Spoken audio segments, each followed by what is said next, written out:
Winning. Athletes live for the win. In the echo of a stadium, worth is measured by trophies held and records broken. But what about the makers, the artists? I've always felt trapped between all these milestones and awards. Let's have a martini. This is pretty amazing. Now, this is my obsession. The bigger it gets, the closer I feel to the gold. But it's consuming. Where is the finish line? Who makes the rules? And what happens to those who refuse to join the race? This is Glenn Gould. The world of Glenn Gould starts to unfold in downtown Toronto. The year is 1932. His future is decided before he can even read, but this is one of those rare cases where inclination and fate are perfectly intertwined. Glenn's life is meant to fulfill his potential, and a secret this big cannot be kept. When such gifts are matched with musical intelligence and a fortunate physical endowment, and capped with many years of hard labor, there may emerge a musician of some stature. And such rare persons enter a very special world. By 14, after his professional concerto debut, word of a child prodigy begins to spread. Do you remember what you played at your first concert? Let me see. But I think the first recital lesson, I was about 14. Yes, I think I played a brace of Bach fugues, some Haydn, some Beethoven, some Chopin, some Mendelssohn. Greatness is a given. The question is, when is the world going to meet him?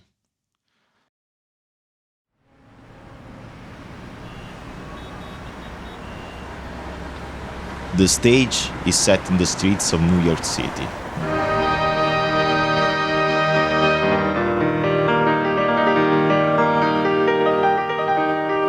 There, at Columbia's 30th Street studio, Gould records his first album. The world has to wait just a few months for its release.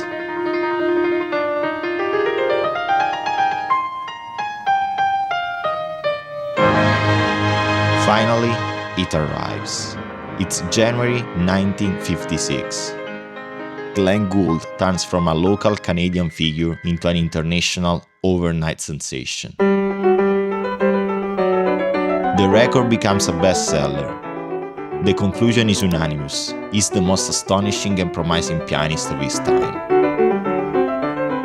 Gould begins to tour around the world from the USA to the Soviet Union. Glenn Gould, 24, has become the first North American concert pianist to be invited and to accept an invitation to perform in the Soviet Union. His hallmark, a wooden folding chair redesigned by his father and originally intended for card playing. Fortunately, the chair has never been lost just before a concert. If it was, I don't know what I would do. I'm quite serious. It sits so close to the ground that Gould's face almost touches the keys.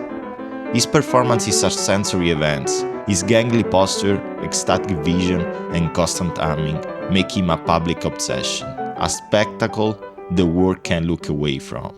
He's an icon, a genius, a Martian coming to Earth.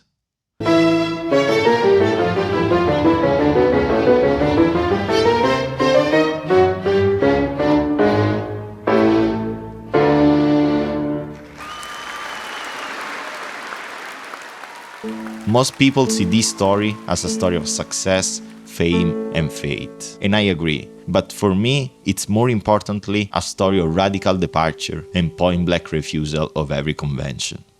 I believe that the only excuse we have for being musicians and for making music in any fashion is to make it differently, to perform it differently, to establish the music's difference vis-a-vis our own difference. You are about to hear a rather, shall we say, unorthodox performance of the Brahms D minor concerto, a performance distinctly different from any I've ever heard, or even dreamt of for that matter, in its remarkably broad tempi and its frequent departures from Brahms' dynamic indications. I cannot say I am in total agreement with Mr. Gould's conception. I'm conducting it because Mr. Gould is so valid and serious an artist, and his conception is interesting enough so that I feel you should hear it too.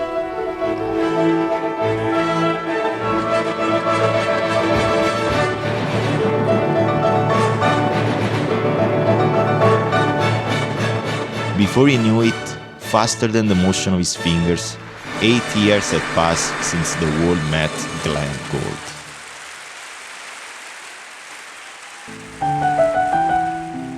But his pursuit of technical perfection and innovation finds no place in the chaos of a live setting.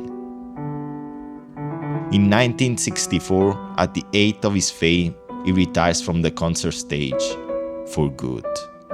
I detest audiences, not in their individual components, but en masse I detest audiences. I think they're a force of evil. The constant pilgrimage from city to city, one concert hall to the next, is draining. Gould retires to the studio, his sanctuary, to capture a clarity that was impossible in the noise of the world.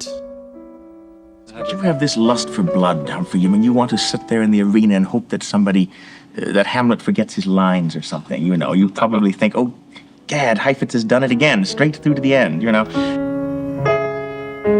So, far from the eyes of an audience, he can finally devote himself to his solitary art.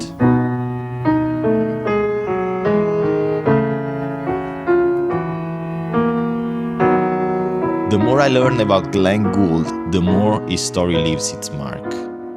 There's something deeply comforting about the way he lived his art. To be an artist is to protect one's unique perspective. It's about taking risks and holding your ground. But art is not measurable. It's not objective. There is no line to cross, no medal to take, and no judges to please. We are not supposed to strive toward an unreachable ideal. The only job we have is to wrestle with the task of articulating a truth that only we can perceive. And if we dwell in this struggle, maybe we'll find the only reward that matters. A source of creativity that never runs dry.